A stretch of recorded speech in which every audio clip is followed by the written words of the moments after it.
Good morning, everybody. This is Mr. K. I'm in my office today, and I thought I'd make a video to share something that's really been on my mind for the last 2 or 3 weeks. I've been talking to a lot of former students, and I've been talking to a lot of younger people in the community, and I think this is really relevant for your life, and I think it's really going to help. So I'm going to tell you a little story.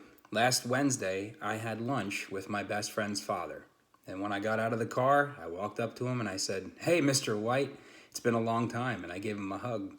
And then he took me to lunch, and we talked about my business, and we talked about what was going on in my life. I listened to him tell me about his grandchildren and what's happening in his life. And then when we went back, I gave him a handshake and another hug, and I said, "I'll see you later, Mr. White." Now, that gentleman is 75 years old, and I'm about to turn 43 next month. And I still, to this day, I've known him for 30 years, I still call him Mr. White. There are gentlemen that I consider now really to be colleagues. We coach track together. We're teachers. I teach at Hamburg. These gentlemen teach at Wilson. The one gentleman is a local celebrity down there. He's the head football coach. He's a track coach. And he's a hero to a lot of people. And under no circumstance, ever, would I refer to him as Doug. I call him Mr. Doms to this day. And we stand on the track side by side, me coaching my kids, him coaching his kids, and I still call him Mr. Doms. And I will continue to call him Mr. Doms until the day that I die, unless he invites me to call him by his first name. And even then I would feel uncomfortable and probably tell him, "I'm not comfortable calling you by your first name." You see, in Pennsylvania, there is a level of respect that we have for people who are older than we are.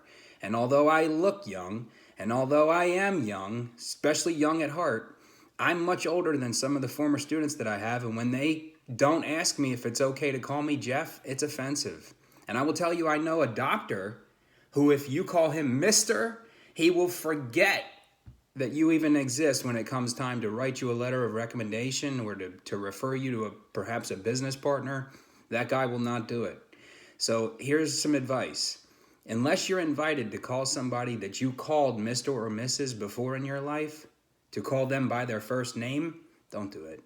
It's just a level of respect that we have in Pennsylvania. When I moved out to California and I met my wife, she was astonished that I called everybody Mr. and Mrs. And I refused to call her father by his first name. I just couldn't do it. There's no way that I was going to call him anything other than Mr. Lance. And she said to me, "Honey, why do you call my father why don't you call him by his first name?" I said, "Because it's not how I was brought up. It's weird for me. Okay? And it's not how you're brought up. I know that you live in this community and that you're familiar with customs in Pennsylvania, so continue that tradition. Okay? Be respectful. Be kind to people, but ultimately, if you called them Mr. or Mrs. before in your life, you should continue to do it now. Because 10 years from now, 15 years from now, 20 years from now, you'll never know when you might need to rely on that person to write you a letter of recommendation or to make an introduction. And the last thing you want them to think about is that kid wasn't as respectful as he should have been.